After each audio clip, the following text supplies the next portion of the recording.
Park was quieter than Ryan expected. It was late afternoon in Prospect Park, that in-between hour when families packed up their picnics, joggers finished their laps, and the city softened under the weight of the setting sun. He sat alone on an old iron bench, its green paint chipped at the edges, the wood slats warm from hours of sunlight. The familiar scent of grass, distant barbecue smoke, and damp earth filled the air. Ryan let out a long breath, leaning forward, elbows on his knees, hands clasped together. The bench hadn't changed much since he'd last sat there, almost 15 years ago. But everything else had. Just that morning, he'd signed the final papers to sell his mother's house, the home he grew up in, just a few blocks from here. The house had felt hollow when he walked through it one last time. Bare walls, faint outlines of old picture frames, the smell of dust settling in rooms no one would occupy again. His mother's passing 3 months ago had been quiet, almost clinical. A brief hospital stay, a handful of visitors, a funeral attended by a few family friends who spoke more about her casseroles than her life. Now the house was gone. And Ryan was left with a set of keys that no longer belonged to him and a grief he couldn't quite name. So he'd walk to the park, instinct more than intention, his feet finding old paths like muscle memory. The same winding trails he and Ava used to wander after school, sharing earphones, laughing about things that didn't matter. Back then, everything felt wide open, possible, before his dad left, before his mother got sick, before he convinced himself that moving to Chicago was the right thing to do, and never looked back. He sat there now, watching 2 kids chase each other across the open lawn, their laughter echoing faintly across the water. Ryan swallowed hard. The park was the same. He was not. His phone buzzed in his jacket pocket. Another work email. He ignored it. Instead, he leaned back against the bench, tilting his head up toward the canopy of oaks above, their new spring leaves trembling softly in the breeze. He hadn't planned to come here. He hadn't planned anything. Just ended up here. Alone. He was so lost in the haze of memory that at first he wasn't sure if he heard it at all. A voice. Soft, uncertain, but unmistakable. Ryan? His head snapped down. Standing a few feet away at the edge of the path was Ava Chen. For a second, neither of them moved. It was like time folded in on itself. 2 versions of them, layered, the teenagers who used to sit on this very bench, and the adults who had been shaped by everything that came after. Ava had her hair pulled back loosely, a canvas tote slung over her shoulder, and sunglasses perched on top of her head. She smiled, small, hesitant. It's you. Ryan blinked, standing slowly. Ava. He couldn't stop staring. She hadn't changed much. Older, sure. Softer in some ways, stronger in others. But it was her. The same voice that used to whisper his name across midnight phone calls. The same laugh that used to make his chest tighten. Wow. He rubbed the back of his neck, speechless. Hey. She laughed, stepping closer. Hey. For a moment, all they could do was look at each other, as if trying to make sense of the fact that, after all these years, after all the decisions and distances, they had both ended up back here. On this path, in this park, in this exact moment. Finally, Ava broke the silence. Can I? She gestured to the bench. Ryan nodded quickly. Yeah, of course. She sat beside him, dropping her bag at her feet, her hands folded neatly in her lap. For a moment, neither said anything. Just the sounds of the park, birds, distant conversations, a dog barking faintly in the distance. Then Ava turned to him, smiling softly. I thought you moved to Chicago. He chuckled. I did. She raised an eyebrow. So, he exhaled. Sold my mom's house this morning. Ava's expression softened immediately. Oh, Ryan, I'm sorry. He nodded, swallowing hard. Yeah. She placed a hand gently on his arm, just for a second. But it was enough to make everything in him feel a little less untethered. He looked at her, really looked at her, and managed a small, surprised smile. What about you? Still here? She nodded. Yeah, teaching art classes at the community center. He smiled wider. That makes sense. She laughed. Why? You always had paint on your hands. She laughed again, then leaned back against the bench, looking up at the trees. Some things don't change. He followed her gaze. Some do. She looked at him then, eyes steady. Yeah, they do. And just like that, after all those years, all that distance, they were sitting together again, on the same old bench, in the same park, under the same trees, but with a lifetime between them, and maybe, just maybe, enough time left to figure out what still mattered. They sat quietly for a while, letting the sounds of the park fill the spaces where words didn't quite know how to land yet. A little boy rode past them on a red scooter, his father jogging behind. Somewhere across the field, a street musician was playing a slow, wandering tune on an old saxophone. Ava broke the silence first, turning to Ryan with a small, knowing smile. You still get quiet when you're nervous? Ryan laughed under his breath, leaning back against the bench. And you still call me out on it. She smiled, then looked down at her hands, twisting the thin gold ring on her finger absent-mindedly. It's strange, you know? Seeing you here, after all this time. Ryan nodded, staring out at the stretch of grass where they used to lay on summer afternoons, talking about everything they'd do once they got out of this neighborhood. He swallowed. Yeah, it is. Ava glanced at him. How long has it been? He exhaled through his nose, doing the math. 15 years, I think. Ava gave a soft whistle. Feels longer. And shorter, Ryan added quietly. She smiled at that. Then after a pause, why didn't you ever come back? Ryan looked down, tracing the worn edge of the bench with his thumb. I don't know. But that wasn't true. He knew. He just didn't know how to say it. Ava waited, patient as always. Finally, he spoke. When my dad left, and my mom got sick, everything here just felt heavy. Ava nodded slowly, her eyes softening. He went on, voice quieter. It was easier to go somewhere else, start fresh, pretend like none of it happened. She was quiet for a moment, then said with a faint smile, You always did run when things got hard. Ryan laughed bitterly. Yeah, I guess I did. She nudged his shoulder gently. I get it. He looked at her. Do you? She nodded.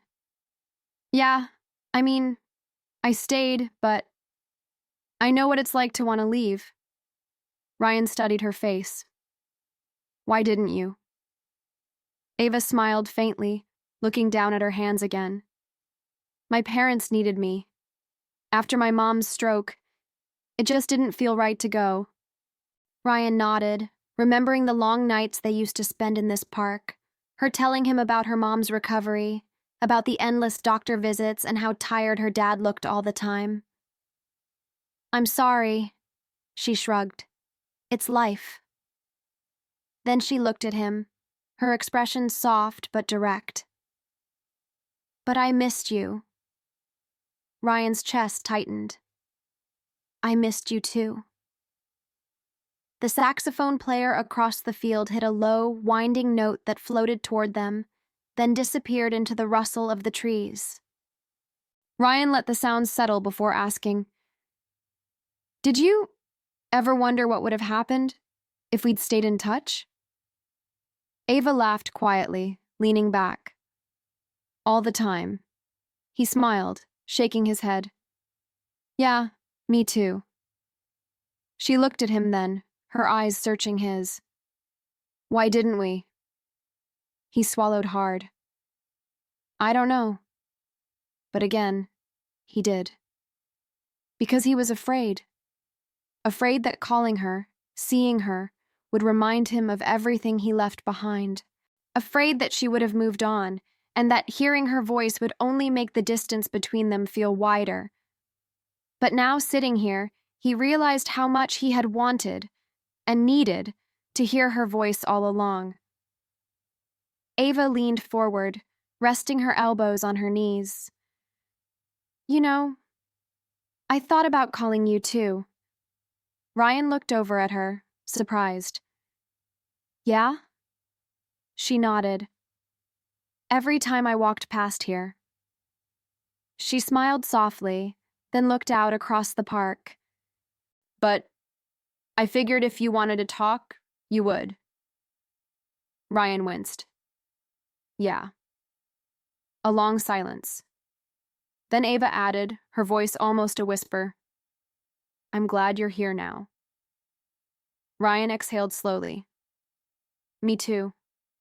The sky above them was turning gold, the late afternoon light slipping through the leaves like something sacred. The park, the bench, the air between them, all unchanged. But both of them, not the same kids who used to sit here, making promises they didn't know how to keep. And yet, here they were. Back where it all began, maybe not to pick up where they left off, but to finally say what they never did. Ava stood up first, brushing invisible dust from her jeans and adjusting the strap of her tote bag over her shoulder. She turned to Ryan with that same half smile she'd always had when she was about to suggest something impulsive. Come on. Ryan looked up at her, confused for a second. Where? She tilted her head toward the winding path just beyond the bench. Let's walk. He hesitated, then smiled, standing slowly. All right.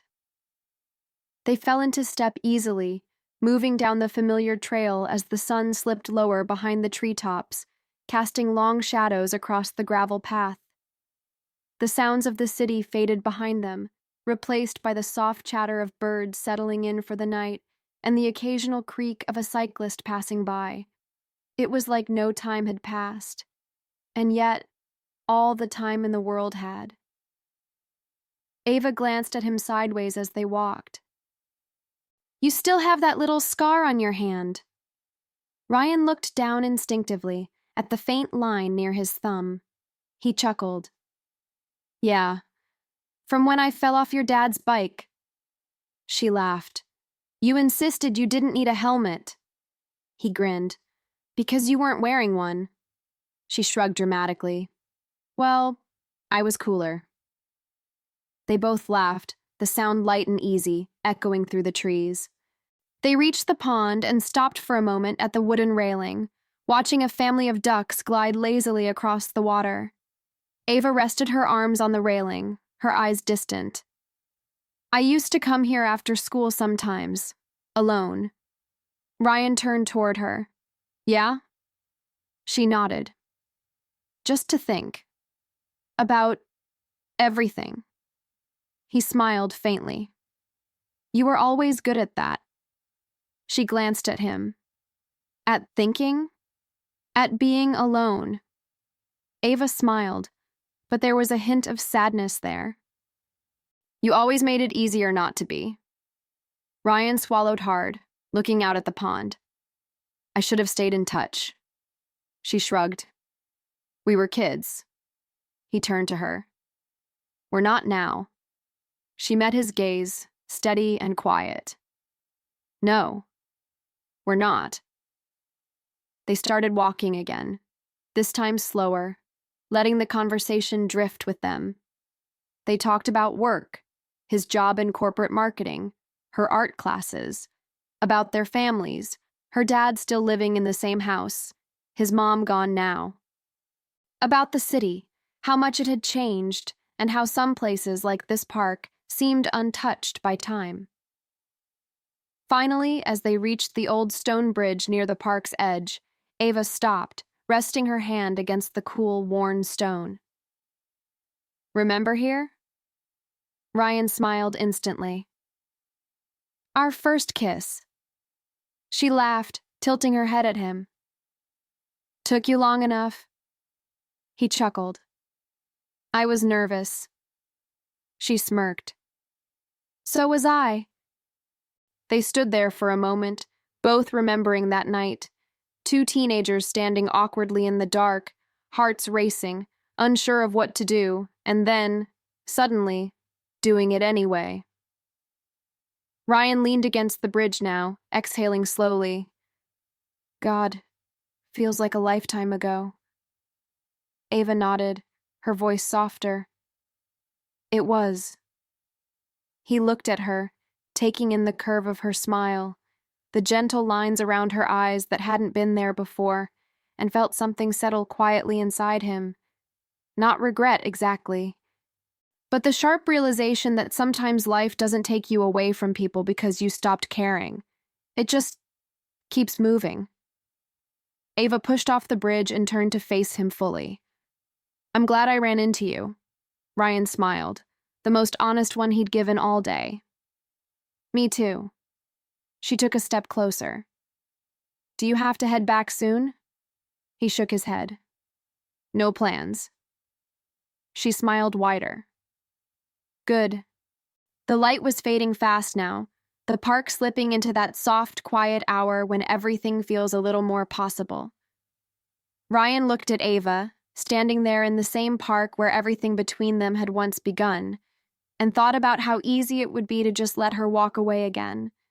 But this time, maybe he didn't want to.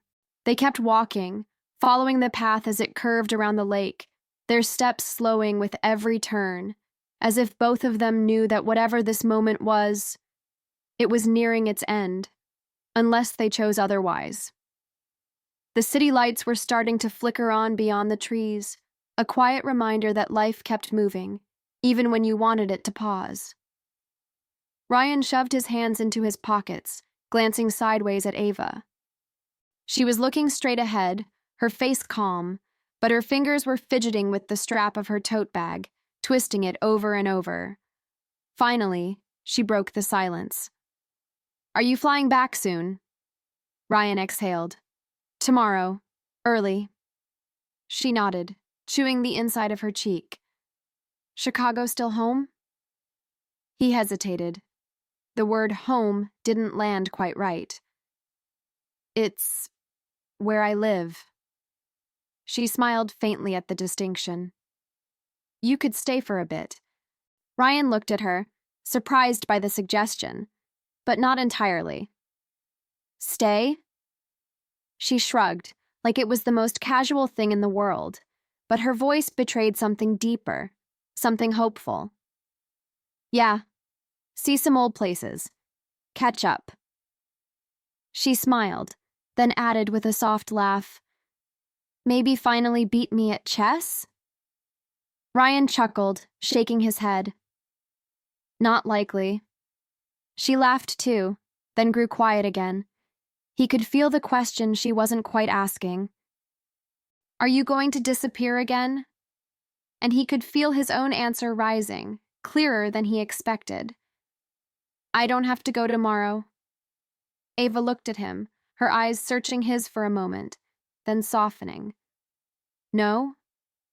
He shook his head. No. She smiled, a small, genuine thing that reminded him of how she used to look at him when they were 16, sitting on the steps outside her house, talking about everything and nothing until midnight. Good, she said. Then after a beat, there's a coffee shop I go to sometimes, just down the street. Ryan smiled. Lead the way.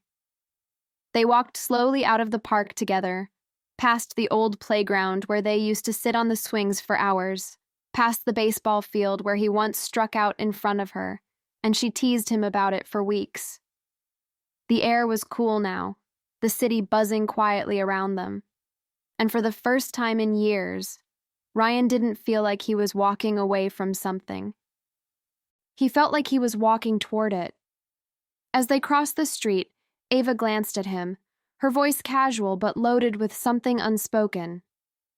"So, how long are you staying?" Ryan smiled. "I don't know." He looked at her, then ahead at the little cafe on the corner where she was leading him. "As long as it takes." The door jingled softly as she pushed it open, stepping inside ahead of him. And Ryan followed. Not because he had to, but because, for the first time in a long time, he wanted to.